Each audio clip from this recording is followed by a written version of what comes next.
ನಮಸ್ಕಾರ ಸ್ನೇಹಿತರೆ, ಯಾವ ಜನರೇಷನ್ ಅನ್ನು ಹೀಯಾಳಿಸಿ ನೋಡ್ತಿದ್ರೋ, ಯಾವ ಜನರೇಷನ್ ನ ಮತ್ತೆ ನೀ ಯಾವುದಕ್ಕೂ ಲಾಯಕ್ಕಿಲ್ಲ ಅಂತ ಹೇಳ್ತಿದ್ರೋ, ಅದೇ ಜನರೇಷನ್, ಅದೇ ಜೆನ್ಜೀಸ್ ನೇಪಾಳದ ಸರ್ಕಾರವನ್ನೇ ಕೆಳಗೆ ಹಾಕಿದೆ. ನೇಪಾಳದ ಪ್ರಧಾನಮಂತ್ರಿ ಕೆಪಿ ಶರ್ಮಾ ಓಲಿಗೆ ರಾಜೀನಾಮೆ ನೀಡಲಿಕ್ಕೆ ಒತ್ತಾಯಿಸಿದ್ದಾರೆ.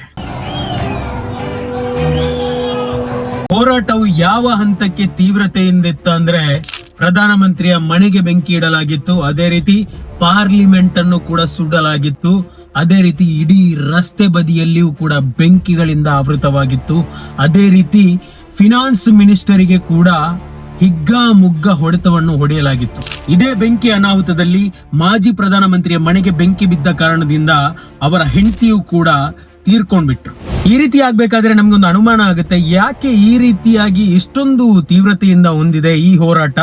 ಬರೀ ಒಂದು ಸೋಷಿಯಲ್ ಮೀಡಿಯಾ ಬ್ಯಾನ್ ಆಗಿದ್ದಕ್ಕ ಈ ರೀತಿ ಹೋರಾಟ ಮಾಡ್ತಾ ಇರೋದು, ಅಥವಾ ಇದರ ಹಿಂದೆ ಬೇರೆ ಏನಾದ್ರೂ ಕತೆ ಇದೆಯಾ ಅಂತ ಅನ್ಕೊಂಡು ಕೇಳ್ತಾ ಹೋದ್ರೆ ನೀವು ಶಾಕ್ ಆಗ್ತೀರಾ.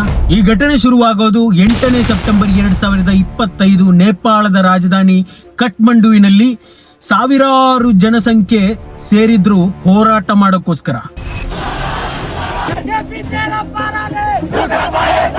ಇದರಲ್ಲಿ ಹೆಚ್ಚಿನ ಸಂಖ್ಯೆಯಲ್ಲಿ ಸೇರಿದ್ದು 20-25 ವರ್ಷಗಳ ಒಳಗಿನ ಯುವಕರು.